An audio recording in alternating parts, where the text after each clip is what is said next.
Welcome back to BaldHeaded Metal, guys. Welcome back to another episode of Bonded by Metal podcast with Andrew McKay Smith and myself.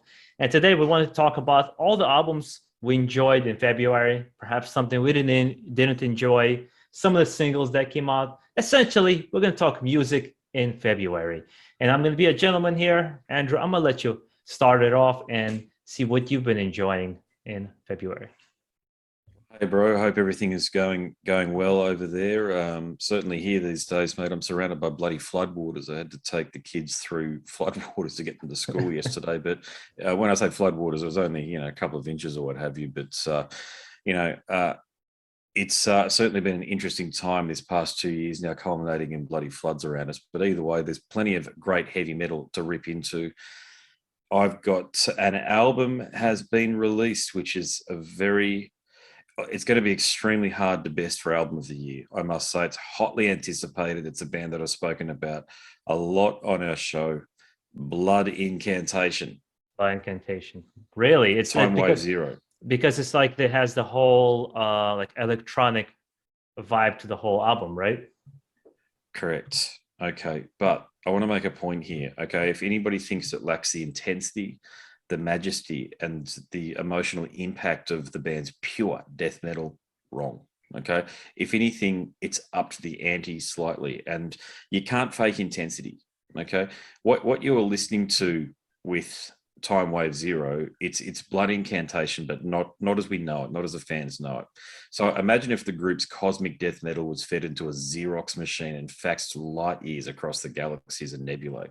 It might sound something like the synth-driven study into providing a soundtrack to pulsars and quasars and other celestial objects as they dance across the universe on this album here. It's extremely powerful. It's completely different to the band's usual death and morbid angel inspired death metal. But I've listened to it every night since I've had it. So I got it first day it came out on streaming. I just started listening to it is probably the best way to describe it. But it's one of those albums where I'll be listening to it for many years to come. I suppose it's a twin in some ways, a cosmic twin in some ways to Wolves in the Throne Room, their album Celestite that they released in 2016, I think it was, which I do own on vinyl too. So I'm getting this on vinyl, definitely. I want to try and get this on cassette too, meaning Time Wave Zero. But it's a cosmic twin to that album there. It ain't heavy in the traditional sense, but it's just a study into what happens when you get very adept death metal musicians turning their hand to synth-based music and seeing what they come up with. And in this case here, mate, they've knocked it out of the park. For me, it's a solid 9.5 out of 10 if I was going to rate it. I want to ask you a question. So I did get to check it out, and I happened to come away with a very different opinion. Despite the fact that I like synth wave music, I thought it almost could be like a soundtrack for the Dune movie or like a science fiction movie. But yeah, it's appropriate. Yeah, I stepped away from it feeling like, wow, this is a risk. Because there's some people who might not know Blood Incantation very well, and this will be their first album to jump into, and they're gonna be like, "What the fuck am I listening to? This is not metal." That's how they're gonna think, I think, initially, and not knowing the background of the band and what they're all about and what they've already established. Do you think they should have kind of highlighted more that this is what it was going to be, or made almost like a side project, different band, or you kind of respect them for just like, "Hey, we're gonna take this band in any direction that we want"? Yeah, great question. I think I mentioned, of course, that I've spoken to Maurice Kolontrowski from the group, spoke to him for a couple of hours for the podcast. Yeah. I don't think the band care, to be honest with you. They're just going to be them and do them and be themselves. They are legitimately an underground band that has just blown up. Okay. They don't give a shit, really. Yeah. They are just being themselves. They're doing what they want to do. They're in touch with something else, those guys. They're as a collective, they've got a vibe which is very different from all of the other death metal that's going on around them, and I think that allows them license to basically do and be whatever they want. Of course, if they went down a route where they released like a Korn sounding album or something ridiculous like that, it'd be a different story. But who was that? One of the more famous death metal and black metal people. It wasn't Eric Danielson from Watain, but it was someone of that stature.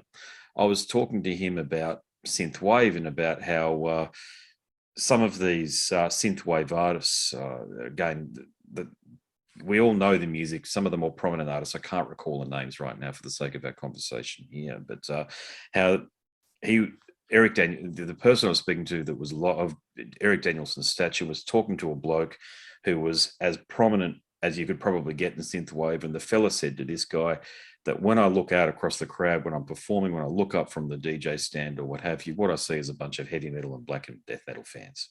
Okay, Yeah, it's very this music transferable. this music for whatever reason seems to strike a chord with extreme metal fans, and whether I don't think it's a cynical attempt at all by Blood Incantation to tap into that. This is music that they're probably going to release anyway, regardless of trends or whatever else is going on around them. Yeah, It's yeah. just up to the listener and the fan, the true fan who understands and is in touch, I think, with the on the same emotional level as the fellas in Blood Incantation to go along for that ride. It's not an album you'll put on in the car. You won't put it on as background music. It's very, whilst it's very engaging music at the same time as it's not invasive music. It doesn't take over what you're doing. I actually have it on my headphones as I'm working away during the day, putting articles together and stuff like I used to do I still do a lot with classical music. Yeah, So yeah, it yeah, yeah. resembles classical music in that regard, and that you can have it on and you can still function in terms of an academic sense, and it doesn't take over like you would if you were listening to Death or Morbid Angel. Have to stop what you're doing and go, I've got to listen to this now. It functions on so many levels, and ultimately every time I go to bed I've just had it on I know as where you're well. coming from completely, actually. Yeah, it's brilliant. Yeah, I love what they're doing. I've noticed some of the people on the Blood Incantation Facebook page have taken exception to it, but the overwhelming majority of people that comment that I've noticed are strongly in favor of not only the group doing it, but also the quality of the release too. So Yeah, yeah, yeah. not only and you wouldn't even call it an experiment. Okay, it's just Blood Incantation being Blood Incantation. Gotcha. Yeah, yeah. I'm gonna go a little bit more traditional on my first one because I'm gonna go for a band by the name of Abysmal Dawn. It's an American death metal band that's actually not new. They've been around for quite a while at this point. Their first release, I believe, what is in 2006, and then they Yep. kind of had this period where they just weren't making a lot of music, and then they came back with an EP by the name of Nightmare Frontier. Very aborted style death metal where it has like melodic overtones, even has some soft singing in there. But overall, I just enjoyed the EP. I thought it was great. It was a nice start to Febuary for me. And it was a strong start because it's not a band I was very aware of. But I always talk about what I enjoy more than any technicality is just intensity, aggression, energy, something that it makes me feel in some shape or form to nod my head, to bang my head, to have some kind of a feeling rather than be impressed with some crazy technicality. And I think Nightmare Frontier really brought it on that kind of a level. And what I wanted to do actually is I enjoyed that, but I wanted to give also a parallel to you as a second example to another album, which was a complete 180 for me. And that's Saxon's Carpe Diem. I did Okay. not like the album. And I came away so disappointed because I wanted to like it. And I liked their album, which was The Secret of Flight, I believe was the name of the album, 2 albums ago. I liked it so much and I liked their direction. So much so, I actually didn't want to review the album and I didn't want to interview them because I felt like they were going to hear it Really. in my voice that how much I didn't like it. Mm. And to me, it felt more phoned in or more of the same, you know? And not in a good way. And I came away completely disappointed. I don't know if you got to check out the album yourself. It's No, like, I will though. Yeah. to me, Saxon in general has been this band that just creates a phenomenal album and then an album that's very forgettable. Actually, I would say it's the case with Overkill sometimes too. They'll create an album that's super forgettable, and then they'll have an album that just absolutely blows your face away. And Mm. unfortunately, this album I didn't like. Okay. Okay. All right. Well, good to hear some of the releases. Well, when I say good to hear, thanks for sharing some of the releases out there that might not be to everybody's liking, because I think you felt the same way, if I'm not mistaken, in a way about the Dagobah album as well.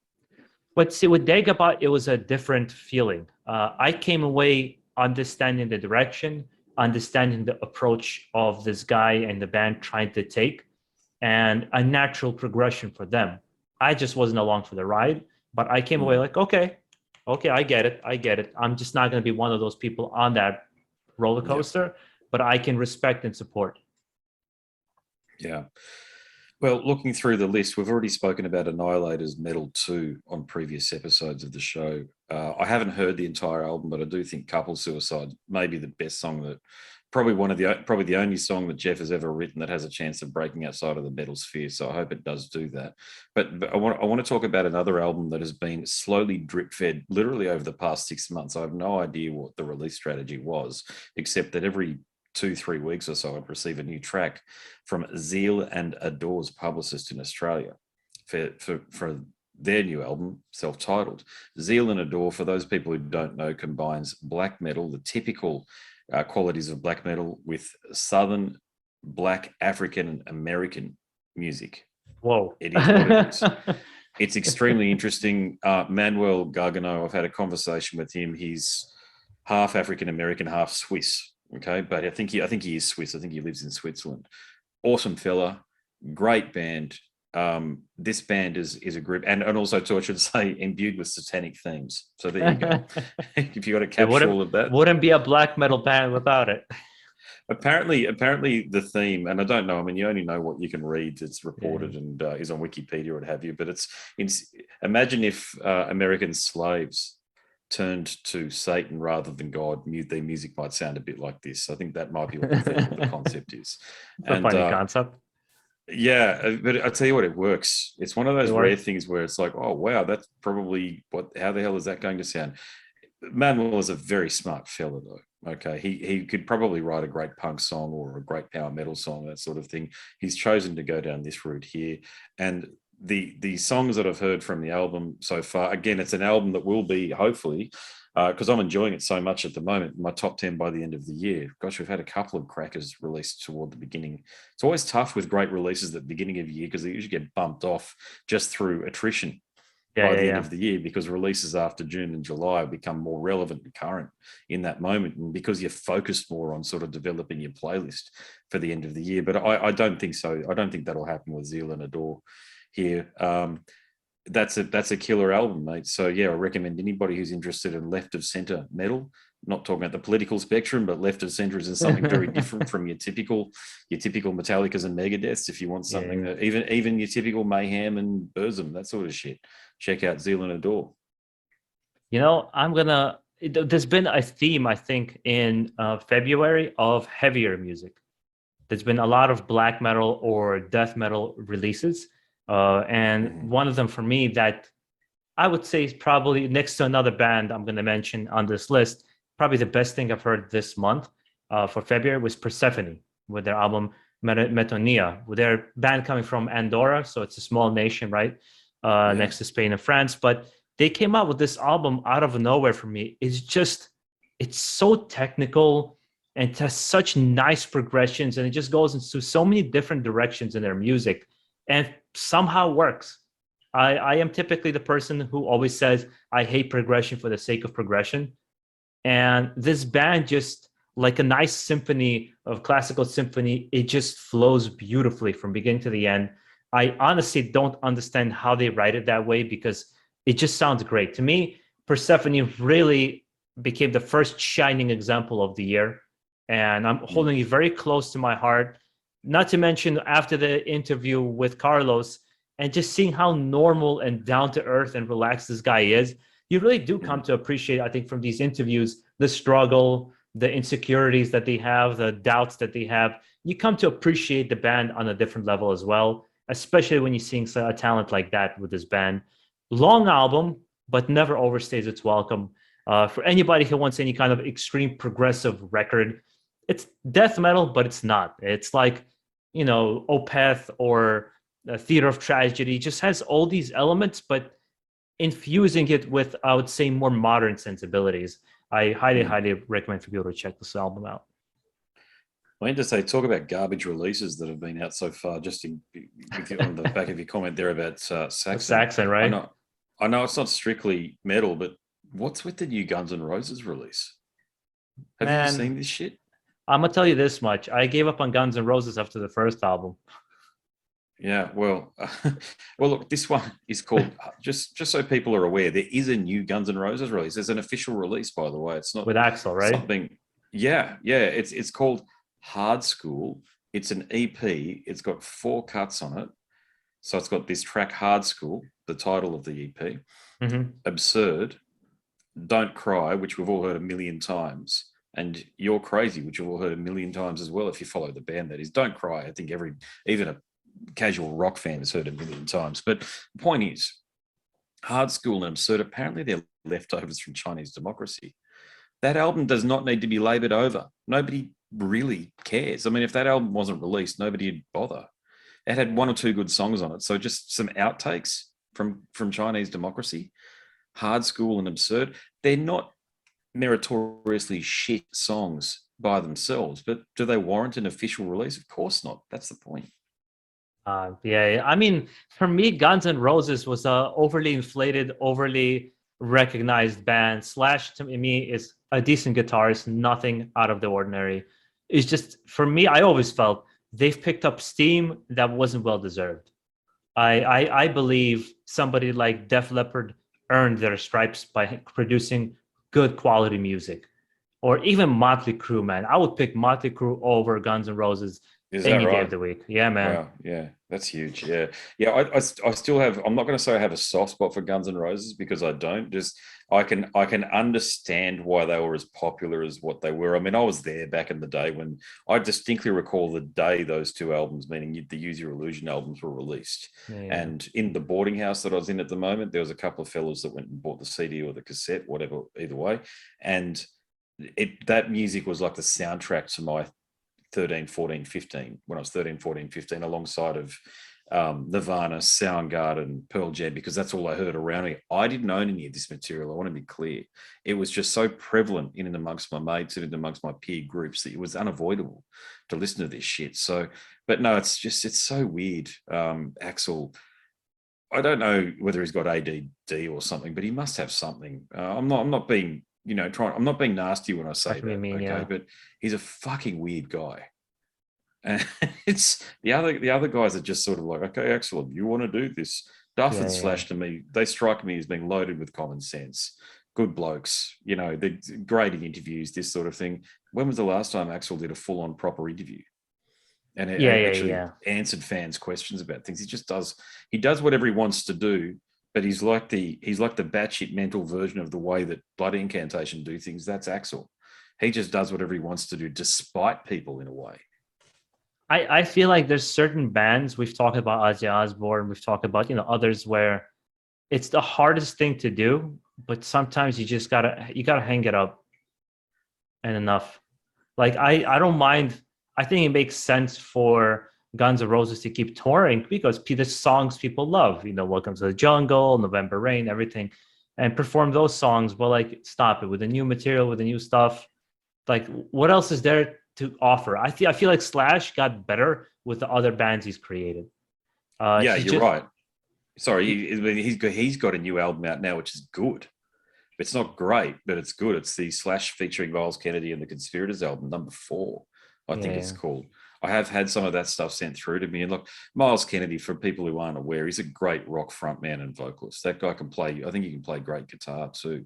But look, Slash has got his own thing going on these days. The Guns N' Roses thing is just so as though he can sort of, because he went through a horrible divorce with that Perla chick. yeah, yeah, So yeah, so the Guns N' Roses thing is just to sort of fill his coffers again, I think. But his musical outlet is the Conspirators, his own stuff.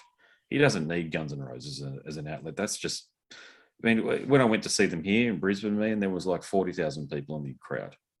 That's a lot in Australia, dude. Like that doesn't happen. I mean, you're talking Katy Perry, Taylor Swift, Guns N' Roses, Metallica. That's that level. yeah, yeah, yeah. I mean, how much? And those tickets were about 150, $160 Australian each, I think, from memory. Shit. None of that shit's. Yeah, they might have been a bit less, but either way, it's well over $100. So a lot of production costs. But God, what's the clip from that Slash must be taking? It must be at least $1 or $2. Yeah, See yeah, what I'm saying? It's not. That's 40 to 50 to 60 grand a night that he must be taking just for turning up and playing songs that he wrote and can probably play in his sleep. But yeah, it's I don't know, Guns N' Roses, mate. I'm with you. Just hang it up. Don't release new. Well, it's not even new music. It's old music that's being released, given an official release for the first time. That's how weird it is. Yeah, you know what I want to talk about too is something you mentioned last time we did a video like this, but now I got to check out this album and want to talk about it mainly because Amorphous, the new album Halo. Yeah. I got this kind of criticism on my channel is why don't I cover Amorphous anymore? I actually didn't even do the review to it, and not because I didn't enjoy it, but it's hard for people, especially fans of Amorphous, to hear this. Is I don't care. It's great. I thought the album was actually really good from beginning to the end. I couldn't even find the motivation to review it because it's just not up my alley. And I came away with it like I totally can see why you loved it and you'll put it on a very high list, and understand why Amorphous fans will put it on top of their list. It's not even going to be breaking top 20 for me, because it's just not. That's where the connection, the body and mind connection, doesn't happen to me with Amorphous. And I want to actually say that is like that's one of the reasons sometimes I don't do reviews, not because I'm afraid of negative energy or negative press, but it's an idea of I'm like I want to review things that I'm interested in and that I am passionate about and I love, and perhaps I was waiting for and got disappointed, which I sometimes do as well. But I do have to say that from beginning to the end, that's another band that's just there's consistently just absolutely phenomenal musicians. And no matter how much I am not in tune with them, it's so easy to understand their fandom and their success to me. Super easy to understand. Mm. Yeah, I understand your perspective. The Amorphous album, I'm an old fan. But it's a great album. Is it one of their best? Remains to be seen. They're slow burners, all of the Amorphous albums. What I love is that they seem to have they've embraced all characteristics of the band's catalogue to date. Excuse me, all characteristics of the band's catalogue to date. And this seems to be the first album, certainly that I've heard. There's probably other albums in the last 10 years where they might have done it, but where they've successfully combined them all and even added some new stuff. So it's heavy, it's ambient, it's got it's got their great guitar playing. And plus they were great. They've always been great songwriters, Amorphous. Yeah, I agree. They've always I known agree how with. to write a song. Yeah, and looking through my list, look, it's the old guard has reared its head, but people probably don't realise maybe that maybe people do. I don't know. I certainly didn't get a heads up about it through the usual channels. But Voivod, Synchro Anarchy, that is out. I do not get that band. They're so weird to me. They're just on a different. I feel like their aliens just came down to this planet and start playing music because they're in their league of their own. Yeah, they are weird. You're right. It's I've personally never. I've interviewed the drummer, nice fella, very thick French accent. It's the first time I've actually spoken to someone from Quebec who has that very strong Canadian. I've spoken to plenty of people from Quebec before, but they've sounded like Canadian, Canadian, North American Canadian accent. But yeah, he speaks in a very thick French accent. And I think that sort of hints that you're not going to get you're not going to get the standard metal fare with those guys, even when you talk to the band members. They're left of center from what we would typically associate with heavy metal, and they've got a hardcore following. Yeah, and we aren't part of that. So be it. But I'll share another one that came out. Have you heard of the group Author and Punisher? No. So industrial, very heavy industrial, a bit like Rammstein minus the guitars. He uses a homemade industrial device to carve out some pretty unique industrial music. To give you an idea, Tool took him on tour. I can't remember the guy's name at the center of the outfit, but Kruller is the name of the album that is out now. I've heard a little bit of it. But if people are interested in some pretty weird shit, a la what Voivod do, that's another one they should check out. I'm very surprised you haven't mentioned this band yet. Immolation, man. Acts of God. It was coming, right? It was coming. It was going to be one of the things. Fantastic, bro. Oh my God, was that album good. And that's my first experience with the band. I've always heard about them. I know they're from New York, so they're my brethren. And just never got around to them. Like cattle decapitation, suffocation, just bands I've never gotten around to sit down listening to. And as soon as I finished Acts of God, I started going back into the discography because it was just really good. It's like, now I wouldn't say by the books, but it's the things you would expect from a death metal band that started in the 90s, but it's just doing it so well with such well written songs that I didn't have a thing to complain about. I finished listening to the album, I was like, whoa, okay, so maybe I should go into other bands that I haven't been listening to that I keep hearing about because they blew me away with this album. Not to mention the artwork, which most of the time now Yeah. I'd say album artwork kind of sucks. The artwork is phenomenal on the album too. Looks like a painting. Yeah, there's a fella that's been doing a lot of the artwork. It's for Hate Eternal Creator. It's the same guy that's been doing the artwork there. I can't remember Artwork. his name. People can check. People got the internet. They can check out these things. But look, I'm going to talk about a fella, Robert Vigna. Okay, he's the guitarist. Ross Dolan, of course, is the frontman in Immolation. But Robert is the unheralded death metal guitar master craftsman, isn't he? Okay, he does things in just a slightly different manner from your Chuck Schuldinas and your Treys. He leaves a bit more space, doesn't he? He lets the drummer do a lot of the work, and he just sort of arcs and fans in a bit of a different way. And I think he's incredibly underappreciated. He's in my top 5 people that I haven't spoken to yet for the podcast, Robert, because I want to understand how he approaches songcraft, because immolation, whilst they are, they've got that classic New York death metal style down pat, they still sound very different to everything else that's going on around them. They've got their own flavor, their own way of doing things. And look, you never know. I'm not saying they're flying under the radar, because they definitely haven't. They're a very popular, very big death metal band. But this is an album that's so strong that it actually might even attract the attention of some people who typically don't listen to extreme metal. I agree with you on that because it sounds sonically pleasing to the ear, even for somebody who's not into extreme metal. And then if you like the extreme part of it, it's just such well-produced album. You can hear every instrument, every drum, everything is heard perfectly. It has great melodies, great riffs, and it just has, on top of all that, it kept its intensity and aggression. I gotta say, it was really, really good. Which also something you've talked about last time. Now I got a chance to really dive into his Corpse Grinder, man. What do you think?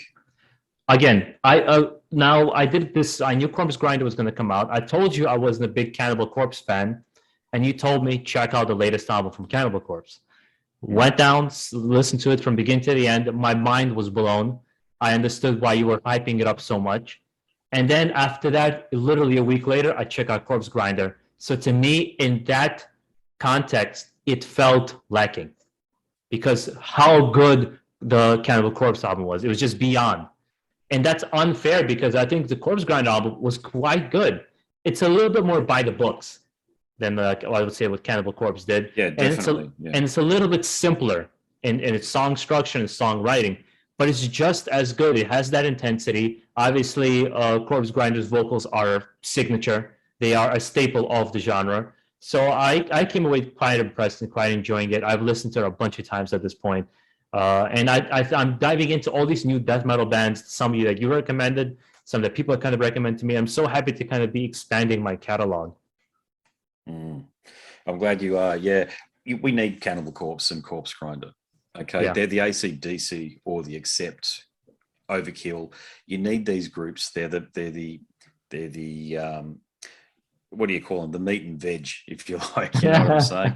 They're the staples. They're the staples that you need. They're the vanilla ice cream, okay, of the dessert, if you like. So, they're the thing that you always want to see on the plate.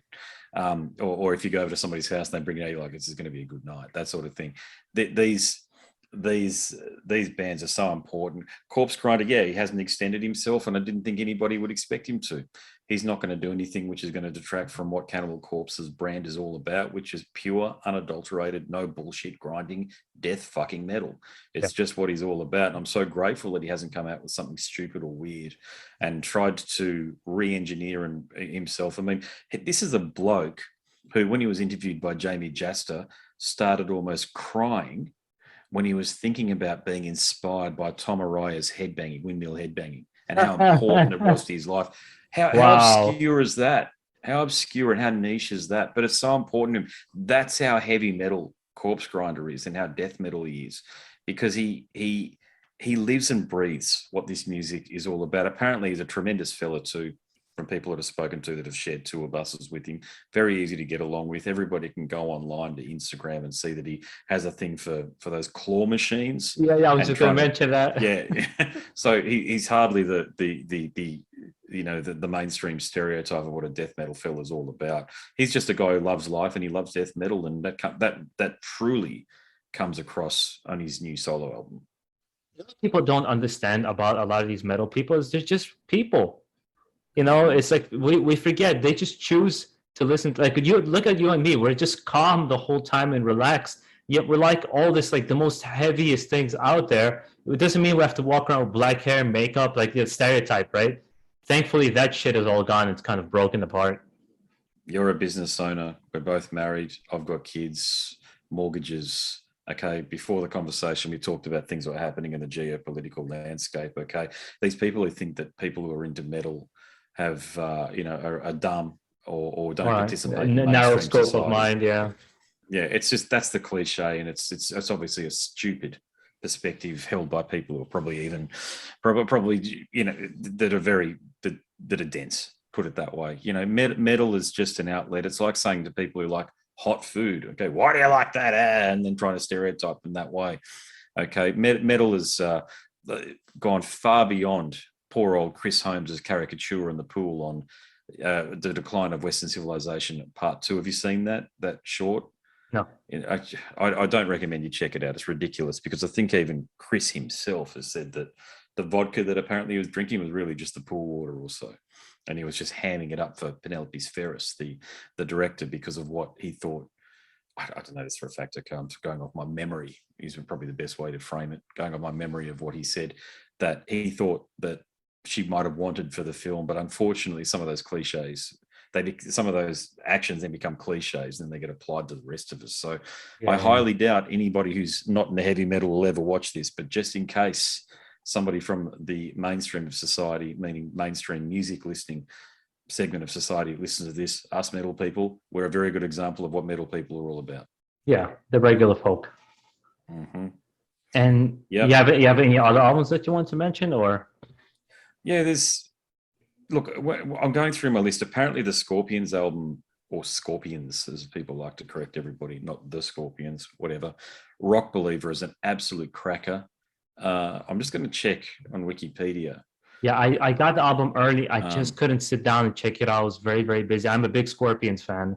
I saw them live maybe 4 years ago and blown away how good they were. Lovely fellas too. I've spoken to not Michael, Rudolf Schenker. I've spoken to Rudy Schenker. Lovely fella too. I've spoken to Michael a bunch of times as well. Look, that's their 19th album. This is a group that has been around since late 60s apparently. Okay, and they're still releasing fantastic metal, and they're a metal band. Make no mistake, they've got a rock sound, but they're a metal band, one of the first. As a matter of fact, they always get left out of that conversation, but they're hardly a sideline band, are they? They're one of the globe's biggest rock and metal bands. But so that's out. We spoke before the call about Hammerfall. They've got a new one out, Hammer of Dawn. I just haven't heard these ones yet, so I can't really comment on them. Hammerfall, again, haven't listened to the band before this album. I thought it was fantastic. I just don't typically dive into power metal, traditional metal bands that kind of have this more softer approach. I always like to have a little bit of heaviness in the music. Like I would pick Painkiller over, something that's more symphonic, like Nightwish. Yeah, no, I'm with you. Hey, there is one release I just wanted to talk about quickly, and that's Matt Pike from High on Fire and Sleep, one of my favorite musicians. Pike versus the Automaton. That's his solo album. It's out now. Look, High on Fire is so good they actually won a Grammy. Okay, isn't it? It's still in a sludge kind of that. It's got some other things in there, man. It's still him. You won't listen to it thinking, oh, this is completely different to everything else I've heard. It's not like what Blood Incantation have done or anything, but it's got some acoustic stuff in there, but it's very down-tuned, raw, dirty, messy, from the heart sort of stuff. And Mike, after my conversation with him, it's out there for people to listen to on the podcast. Look, we spoke for ages and he's just an awesome guy, really. I mean, what I love is just loving a person's music, and then you speak to them, and you get, like I do, half an hour to an hour with them, and they're really cool, and you're like, God, I'm glad I'm into this music. And that just sort of hints at that thing that you're talking about earlier about, rock and metal fans and who we really are as people. But I highly, as much as I recommend, Blood Incantation and Immolation, I certainly do for the new Matt Pike solo album as well. I tried to get it into High on Fire, and I respect them, but I'm not, as of the moment, I haven't gotten into them just yet. Keep giving it a go. Yeah. Keep going with it. Also, if you might be able to be, I know like metal's such a broad church, isn't it? Okay. Yeah. But there are some bands that are worth persevering with. Anything to do with Matt Pike, because he was the guitarist in Sleep, and they almost not invented, but popularized, that doom stoner, that really down-tuned doom stoner genre through Dope Smoker in 1999. But I'd recommend anybody to persevere with anything that Matt Pike does, because it's touched by a genius. I'm talking about perseverance. Meshuggah released their new album single, Abysmal Dawn, I believe was the name of the song. Is that out now, or is that out next month? Abysmal I was the name of the song. Well, the song is out. Oh, the song. Okay, yeah. The song is out. And I started getting this turnaround in February of getting into Meshuggah and getting on the wave of what it's all about. And it started with Abysmal I single, and then the Obscene album, and kind of this rawness that the band brings. So I had to turn around. That's one of the experiences I had this month of really finally clicking what Meshuggah is all about, talking about perseverance, because it took me at least 10 to 15 tries to get to that point. And on the opposite spectrum, what I want to also mention to you is another single that came out. I don't know if you're aware of, but David Grohl from Foo Fighters he developed a horror movie, Studio 666, and he's releasing a full thrash, kind of black and thrash album by the name of Dream Widow, with their first song, March of the Insane. Pretty fucking good, actually. I was pretty excited for that. Oh, Look, I'm going to separate Dave Grohl from the commentating about Dave Grohl, because I think Dave Grohl he's a legend. Okay, he's always thrown great props to heavy metal, hasn't he? Whether it be via Probot, he did the final speech at Lemmy's funeral. This is a guy who loves heavy metal. Okay, so just get that clear. Okay, but the amount of mainstream fucking morons that have been on YouTube or what have you, and this is pure death and thrash metal. It's like, it just sounds like Venom to me. I don't know this music. That's what in my reaction, I'm like, holy shit, this is like Venom. That's all I could think about the whole time. So I heard, right? Okay, so we know. Anybody listening, we fucking know. Sorry, but saying it resembles, Rain and Blood, like, what was it called? Yeah, this is a pure thrash metal album. The way metal bands haven't been able to put together an album. I've heard comments like that. It's like, look, if you don't know the stuff, you don't know the stuff. So stop trying to pretend. Like, all of a sudden, these hordes of Foo Fighters fans have become metal aficionados because Dave Grohl's given it his tick of approval via this song, and the song's adequate. It certainly isn't memorable as far as I'm concerned, but I'll never shit on Dave for he's one of the few out there in the mainstream rock and pop mainstream that has given mad props to metal, and I think that's a wonderful, wonderful thing, because it draws people in who don't normally listen to the music. But as far as, like, if it was released by anybody else and landed on my desk, to be honest with you, I probably would have listened to it for 10 seconds and turned it off. But that's just me. I enjoyed it. I wasn't like you. I wasn't blown away by it. But what it did more than have me completely in awe is excited for the whole album, because I'm like, what if David Grohl produces some killer fucking metal? Who knows? Because his vocals he's able to really get that across well. He has good vocals for metal. And I thought about it, I'm like, shit, this could be actually interesting. But on the other spectrum of, again, disappointment, have you checked out the new single from Amon Amarth? No, not yet. You don't like it? My heart hurts, man. That is one of my favorite death metal bands of all time, melodic death metal bands. I love Amon Amarth. I've seen them like 6 to 7 times and loved it every single time, moshing the whole deal. They're just at the point of their career where I feel bad saying this, but they're just hashing it in. And they're just kind of like, the past couple of albums, they're just kind of done. And like Surtur Rising to me was the last good album, and after that it's just been more of the same. And it almost seems like I think they've kind of done their job. And this is where I kind of my love for Amon Amarth stops, and I'll just listen to the old albums more. Yeah, gotcha. Well, they're sort of graduated to the next tier, aren't they? They're sort of second or third from the top of headliner on a festival at the moment. So Yeah, yeah. they're almost a brand at this point. When bands become brands, Foo Fighters, Amon Amarth in this case here, they've been around for years. To me, like they've paid their dues. Like I respect what Yeah, you're yeah, saying, yeah. absolutely. Like it's like what you're saying is holds a lot of weight, carries a lot of weight because of your recognition and understanding of heavy metal. I've never been a band that I've really truly deep dived into, but it doesn't surprise me what you're saying at all, that they're producing fairly run of the mill sort of stuff from a real fan's perspective. But the last one I want to bring up, and it's a ridiculous album to bring up on a program like ours, but it's the Korn album. Okay. Look, I got sent it, and the name of it's Requiem. It's out now, and I thought, here we go, another garbage release from a fairly average band at best. I got to say, there's some full-on metal shit on this album that is straight ahead metal. Okay, on my last music show, I played one of the tunes, but I can't remember the name of it now as we're talking. But just if anybody gives a shit, and not encouraging anybody, go across and just sort of skip through on your streaming service the first couple of 10 to 20 seconds of each of the tunes on this new Korn album.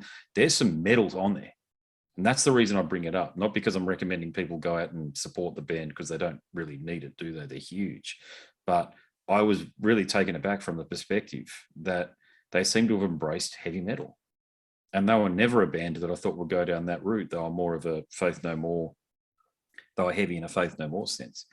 But yet there's some full-on heavy shit on this one here that I did not see coming from them. It's like they've retuned their guitars, and it's kind of nice to hear, again, in the same way Dave Grohl is on a metal through some of the stuff that he's doing. These guys are giving a nod to heavy metal and going, yeah, hey, we're a bit like you guys. We just sort of took it in a different direction. I forgot the frontman's name in Korn. Jonathan Davis. Jonathan Davis. I've always respected him because he's an intelligent guy, like Marilyn Manson and Corey Taylor from Slipknot. They're all very intelligent guys. They're very articulate, well-spoken. I've just never liked the direction of their music. But I can respect what you're saying about them. For me, though, I have two singles that I want to mention because albums are not out yet, but they're coming. It's the new Creator album, Hater Uber Alice, which was kick-ass, like a nice intro song to a new album. Yeah, wasn't blown away, wasn't kind of disappointed. It's just exactly what I needed, but I'm hoping for something more because I think Gods of Violence was a decent album. And the one that my brother and I did a reaction to, and we're just like, whoa. But I expect nothing less from this guy. Sakis Tolis released a couple of singles from his solo project from Riding Christ. Holy shit, it's good. I bet. I check it out. Yeah. It sounds very Riding Christ-ish, just a little bit more melodic, and a little bit less because they have this kind of a unique way of writing in Riding Christ, which you can tell he just kind of sidesteps just a little bit, but very much still him and his style. And he's such a collaborative figure, right? He's in so many different projects, giving like solos or vocals or whatever it is. He's just it seems like a really nice guy in the metal community. Yeah, cool. Yeah, no, I'll definitely check it out. Again, another release I wasn't aware was out there. There's so much that comes out every year, every month, every week even. And if you're not on the lists of the agencies and the distributors and also the labels, you don't really get to hear about it. I mean, even coming up next month, I won't go into this one massively so, but Killing Joke have got a new one coming out next month. Abath, mate, there's your mate there. Abath Dread Reaver is the name of his one. Animals as Leaders. What else have we got? That's what I can tell you. If next month you see me very sad and crying and kind of in a fetal position, is because I did not like the Abath album. Because that's a different level, man. I'll reserve judgment. You know my views on. We both got similar views, I think, on Immortal and Immortal are one of the first extreme metal bands I've ever got into. So same here. They're sort of in my DNA. It's as simple as that. And And after speaking to Demonaz about things, I think this is the first album that Abbott is actually going to have written. Well, he might not have written it. Who knows who wrote it? But meaning which writers came in to help him with it. But it's I suspect it'll go more toward that Venom and Motorhead sound, and be lesser extreme metal album. But it'll just have his vocal over the top, but isolate the music in it, and probably sound a bit similar to the Dave Grohl shit. It sounds, from the 3 singles I've heard so far, I think of All Shall Fall Immortal. I think of I Between Worlds, the side project with Demonaz and Abbott. It has those vibes to it, because especially I Between Worlds, there's, for example, Abbott always talked about one of his main inspirations is classic rock. Like even the song Tyrant is Kashmir. Essentially a play on Kashmir. No, agreed. Yeah, I know. Yeah, but it was so it was you hear a lot of that in so far the 3 singles. Yeah, Demonaz actually wrote Between Worlds though, so we'll see. And you know how I know that is because I've spoken to Demonaz about it. So I don't think he'd lie. Is my point. Like why would he? He's got nothing to gain. But it's if you can, highly recommend it. Not because it's my thing, but have a listen to my conversation with Demonaz, because I ask him all of these questions. I wanted to get to the bottom of what the hell was going on between those two, because they're a brotherhood and they're no longer together. They've patched things up apparently, but it was very dicey there for a long time. But have a listen to that, because it dives into some of the songwriting side of things, because that's what it's all about. Ultimately, the image is just over here. The songwriting, what happens when they wake up in the morning, grab their cup of coffee and play the guitar. That's where this shit starts. Who starts it? In 99% of the time, it was Demonaz.